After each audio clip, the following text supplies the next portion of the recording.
Hello friends, welcome to our channel box office blockbuster. কথা বলবো তসনস এটির 12 দিনের কালেকশন নিয়ে, পিনিক এই মুভির 12 দিনের কালেকশন নিয়ে, মাসুদ রানা এটির 12 দিনের কালেকশন নিয়ে, মালিক এই মুভির 12 দিনের কালেকশন নিয়ে, রোহিত এই মুভির 12 দিনের কালেকশন নিয়ে, কথা বলবো বনলতা সেন এটির 12 দিনের কালেকশন নিয়ে, রকস্টার এই মুভির 12 দিনের কালেকশন নিয়ে। আপনারা সবাই জানেন global superstar Shakib Khan sir অভিনীত রকস্টার মুভিটি ডে বাই ডে ভালো কালেকশন করছে। দর্শকদের সাপোর্ট এবং ভালোবাসা পেলে সাকসেসফুলি রান মুভিটি করতে পারে।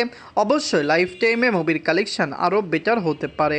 কথা বলবো এই 7টি মুভির কালেকশন নিয়ে। বেশি ভালো লাগে তো লাইক করবেন।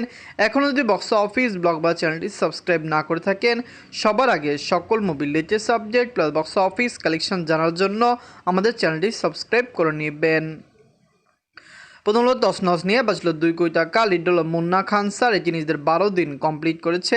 তসনস মুভিটি অলরেডি বক্স অফিসে সাকসেসফুল কালেকশন করেছে। দর্শকদের সাপোর্ট এবং ভালোবাসায় মুভিটি লং টাইমে ব্লকবাস্টার কালেকশন করতে পারে। ফ্যামিলিয়ান্সের সাপোর্ট এবং ভালোবাসা পেলে অবশ্যই লং টাইমে এই মুভির কালেকশন আরও বেটার হতে পারে। ফ্যামিলিয়ান যেভাবে এই মুভিকে সাপোর্ট করেছিল, আমরা আশা করেছিলাম এটি 2 থেকে 2.5 কোটি প্লাস বিজনেস করবে, কিন্তু বর্তমানে মনে হচ্ছে মুভির কালেকশন অনেক কম আসতে পারে। আগামী দিনগুলিতেও কত টাকা আয় করে এটি সবচেয়ে বড় বিষয়। 12 দিনে বাংলাদেশ থেকে আয় করেছে 2 লক্ষ টাকা।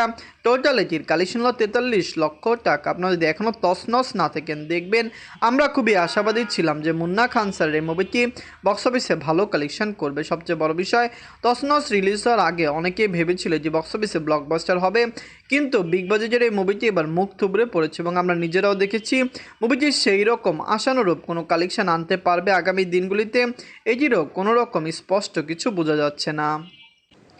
এখন কথা বলবো পিনিক নিয়ে। বাঁচল 1 কোটি টাকা। লিডার হল আদরাজা স্যার এবং বুবলি ম্যাম, এটি নিজেদের 12 দিন কমপ্লিট করেছে। পিনিক মুভিটি বক্স অফিসে দুর্দান্ত কালেকশন করবে।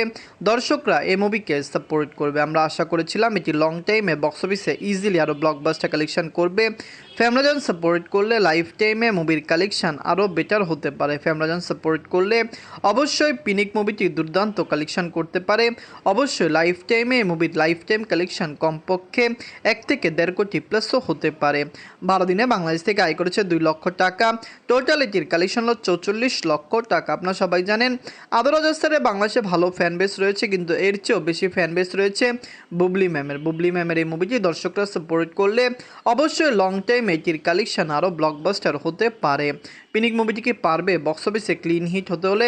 1 কোটি টাকা বাজেটের এই মুভিকে ক্লিন হিট হতে হলে কমপক্ষে 1,25,00,000 টাকা প্লাস বিজনেস বাংলাদেশ এবং ওভারসিজ মার্কেট থেকে করতে হবে। এখন কথা বলবো মাসুদ রানা নিয়ে। বাজল 3,50,00,000 টাকা। লিডল রাসেল রানা স্যার এবং পূজা চেরি ম্যাম, এটি নিজেদের 12 দিন কমপ্লিট করেছে। আপনারা সবাই জানেন মাসুদ রানা মুভি রিলিজ হওয়ার আগেই মুভিটির একটি ভালো হাইপ ক্রিয়েট হয়েছিল। আপনারা জানেন মাসুদ রানা বাংলাদেশের সবচেয়ে সেরা মুভিগুলির মধ্যে একটি হতে পারত যদি এই মুভিকে সেই রকম প্রোডাকশানে বানানো হতো। রাসেল রানা স্যার, যাকে বাংলাদেশের দর্শকরা অনেকেই চিনে না, তিনি নতুন এবং নিউ কামার হিসেবে এরকম একটি মুভিতে তাকে নেওয়া এবং সবচেয়ে বড় বিষয় ভালো প্রমোশন না দেখানো। ভালো প্রমোশন হলে মুভিটি বক্স অফিসে আরও দুর্দান্ত কালেকশন করতে পারত। 12 দিনে যে বাংলাদেশ থেকে আয় করেছে 5 লক্ষ টাকা। টোটাল এটির কালেকশন 1,11,00,000 টাকা। আপনারা যদি এখনও মাসুদ রানা মুভিটি না থাকেন, দেখবেন আমরা আশা করেছিলাম এটি ক্লিন হিট হবে, কিন্তু 12 দিনে এই মুভির বর্তমান যেরকম কালেকশন দেখছি, মনে হচ্ছে না আগামী দিনগুলিতে এটি ক্লিন হিট হতে পারে। ফ্যামিলিয়ান সাপোর্ট করলে অবশ্যই লাইফ টাইমে এটি আরও বেটার কালেকশন দিতে পারবে। এনগদলবা মালিক নিয়ে বাঁচল 4 কোটি টাকা। লিড হল আরফিন শুভ স্যার, এটি নিজেদের 12 দিন কমপ্লিট করেছে। মালিক মুভিটি দুর্দান্ত কালেকশন করছে। সবচেয়ে বড় বিষয়, আরফিন শুভ স্যারকে দর্শকরা এত বেশি ভালোবাসেন, এত বেশি পছন্দ করেন যে তার এই মুভিটি বক্স অফিসে বেটার কালেকশন দিতে পারে। আমরা আশা করেছিলাম এটি লং টাইম রান করবে এবং অবশ্যই লাইফ টাইমে এই মুভির কালেকশন 5 কোটি প্লাস হবে, যেহেতু এটি মাত্র 12 দিন কমপ্লিট করেছে। সবচেয়ে বড় বিষয়, আরফিন শুভ স্যারের ওভারসিজ মার্কেটও ভালো ফ্যান বেস রয়েছে। অবশ্যই ওভারসিজ এটি দুর্দান্ত কালেকশন করতে পারবে। 12 দিনে বাংলাদেশ থেকে আয় করেছে 10 লক্ষ টাকা। টোটাল এটির কালেকশন হলো 2,56,00,000 টাকা। আপনারা যদি এখনও মালিক না থাকেন, দেখবেন আরফিন শুভ স্যার অভিনীত মালিক মুভিটি কেমন হয়েছে, লং টাইমে কত টাকা আয় করতে পারে। ফ্যামিলিয়ান সাপোর্ট করলে লাইফ টাইমে এই মুভির কালেকশন 5 থেকে 5.5 কোটি প্লাস হতে পারে। অবশ্যই দর্শকরা এই মুভিকে এত বেশি ভালোবাসবে, এত বেশি পছন্দ করবে, এটা অনেকেই চিন্তা করতে পারেনি। সিঙ্গেল স্ক্রিন থেকে মুভিটি সিংহভাগ কালেকশন পেয়েছে। এখন কথা বলবো রোহিত নিয়ে। বাঁচল 2 কোটি টাকা, লিড হলো নাজিফা তুসিম। এটি নিজেদের 12 দিন বাংলাদেশে কমপ্লিট করেছে, পাশাপাশি এটি নিজেদের চতুর্থ দিন ওভারসিজ মার্কেট অস্ট্রেলিয়াতে কমপ্লিট করেছে। রোহিত শুধু অস্ট্রেলিয়া নয়, ইউএসএ, কানাডা, ইউকে লোকেশনে রিলিজ হবে। ইউরোপের অনেক লোকেশনে রোহিতকে রিলিজ করতে পারে। আমরা আশা করছি সেখান থেকে মুভিটি ব্লকবাস্টার কালেকশন দিতে পারবে। দর্শকদের সাপোর্ট এবং ভালোবাসা পেলে অবশ্যই এটি 7 থেকে 8 কোটি বা 10 কোটি প্লাস বিজনেসও করতে পারে। 12 দিনে বাংলাদেশ থেকে আয় করেছে 16 লক্ষ টাকা, ওভারসিজ মার্কেট থেকে আয় করেছে 5 লক্ষ টাকা, ওয়ার্ল্ড মার্কেট থেকে আয় করেছে 21 লক্ষ টাকা। টোটাল এটির কালেকশন হলো 2 কোটি 43 লক্ষ টাকা। আপনারা যদি এখনও রোহিত না থাকেন, দেখবেন নাজিফা তুসিমকে দর্শকরা পছন্দ করে। অস্ট্রেলিয়ান মার্কেটে এটি দুর্দান্ত কালেকশন করছে, কিন্তু আগামী দিনগুলিতে এটি কত টাকা আয় করতে পারে বা লং টাইমে কতটুকু ব্লকবাস্টার হতে পারে এটি বোঝা যাবে। আপনারা কমেন্ট করে জানিয়ে দিন রোহিত মুভিটি আপনাদের কেমন লেগেছে। এখন কথা বলবো বনলতা সেন নিয়ে। বাজেট ছিল 1 কোটি 70 লক্ষ টাকা, লিড হলো খায়রুল বাশার স্যার। এটি নিজেদের 12 দিন কমপ্লিট করেছে। বনলতা সেন অলরেডি বক্স অফিসে দুর্দান্ত কালেকশন করলো।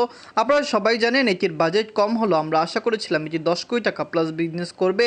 বর্তমানে মনে হচ্ছে মুভির কালেকশন অনেক বেশি কম হতে পারে। ফ্যামিলিজন সাপোর্ট করলো, লাইফ টাইমে কত টাকা হতে পারে? এটি হতে পারে বক্স অফিসে 2 কোটি প্লাস বিজনেস করতে পারে, 3 কোটি করতে পারে, কিন্তু আমরা এখনও আশা রাখছি মুভিটি বক্স অফিসে 5 থেকে 5.5 কোটি প্লাস বিজনেস করবে। 12 দিনে বাংলাদেশ থেকে আয় করেছে 7 লক্ষ টাকা। টোটাল এটির কালেকশন 1 কোটি 57 লক্ষ টাকা। সিনেপ্লেক্স, মাল্টিপ্লেক্স সহ ব্লকবাস্টার সিনেমা সিটি চলছে, লায়ন সিনেমা সিটি চলছে। আমরা আশা করছি সকল থেকে মুভির কালেকশন খুবই বেটার আসবে। বনলতা সেন কেমন লাগলো? খায়রুল বাশার স্যারের পারফরমেন্স ছিল এই মুভিতে দুর্দান্ত, এবং তার এই পারফরমেন্সটি এই মুভিতে সবচেয়ে বেশি প্রশংসনীয় হয়েছে। আপনারা কমেন্ট করে জানিয়ে দিন মুভিটি আপনাদের কেমন লেগেছে। এখন কথা বলবো রকস্টার নিয়ে। বাঁচল 10 কোটি টাকা, লিড হলো global superstar Shakib Khan sir. এটি নিজেদের 12 দিন কমপ্লিট করেছে। 12 দিন বাংলাদেশে কমপ্লিট করলো। ইউএসএ, ইউকে এবং কানাডা মার্কেটে এটি আরও দুর্দান্ত চলছে। এটি সেখান থেকেও ভালো কালেকশন করছে। আজকেও এই 3টি কান্ট্রি মিলিয়ে মুভি 9 লক্ষ টাকা প্লাস বিজনেস করেছে, যেখানে শুরুর দিনে এটি 15 লক্ষ টাকা প্লাস বিজনেস করেছিল। এটি সেখানে দুর্দান্ত চলছে এবং আমরা আশা রাখতে পারি লং টাইমে সেটি এখান থেকে ভালো কালেকশন করবে। রকস্টার নিজেদের 12 দিনে বাংলাদেশ থেকে আয় করেছে 38 লক্ষ টাকা। বাংলাদেশের বক্স অফিসে এটি দুর্দান্ত কালেকশন করেছে। এটি বাংলাদেশের বক্স অফিসে 70 থেকে 75 বা 100 দিন রান করতে পারে। আমরা আশা করতে পারি সাকিব খান স্যারের রকস্টার মুভিটি সেখান থেকে দুর্দান্ত কালেকশন করবে। চতুর্থ দিনে এটি ইউএসএ মার্কেট থেকে আয় করেছে 5 লক্ষ টাকা, ইউকে থেকে আয় করেছে 2 লক্ষ টাকা, কানাডা মার্কেট থেকে আয় করেছে 2 লক্ষ টাকা। এই 3টি কান্ট্রিতে মুভিটি আজকে 9 লক্ষ টাকা প্লাস বিজনেস করেছে। এর আগেও আপনারা জানেন তৃতীয় দিনে এটি আয় করেছিল টোটাল এই কান্ট্রিগুলি থেকে 14 লক্ষ টাকা। আমরা আশা করছি এটি ভালো কালেকশন করবে। 12 দিনে ওয়ার্ল্ড মার্কেট থেকে আয় করেছে 47 লক্ষ টাকা। টোটাল এটির কালেকশন হলো 21 কোটি 75 লক্ষ টাকা। রকস্টার এখন বর্তমানে দুর্দান্ত কালেকশন দিচ্ছে, যে 30 থেকে 35 কোটি হতে পারে, 50 কোটি প্লাস বিজনেসও করতে পারে। ফ্যামিলিয়ান এটিকে সাপোর্ট করেছে। শুরুর দিকে এই মুভিকে নিয়ে যতটুকু প্রোপাগান্ডা ছড়ানো হয়েছিল, নেগেটিভ রিভিউ ছড়ানো হয়েছিল, বর্তমানে এটি ততটুকুই দুর্দান্ত কালেকশন করছে এবং পজিটিভ রিভিউ সিনেমা হল থেকে পাচ্ছে। এই 7টি মুভির মধ্যে সবচেয়ে সেরা মুভি কোনটি? কোন মুভিটি আপনাদের ভালো লেগেছে, কোনটি ভালো লাগেনি, কমেন্ট করে জানিয়ে দিয়েন। ধন্যবাদ।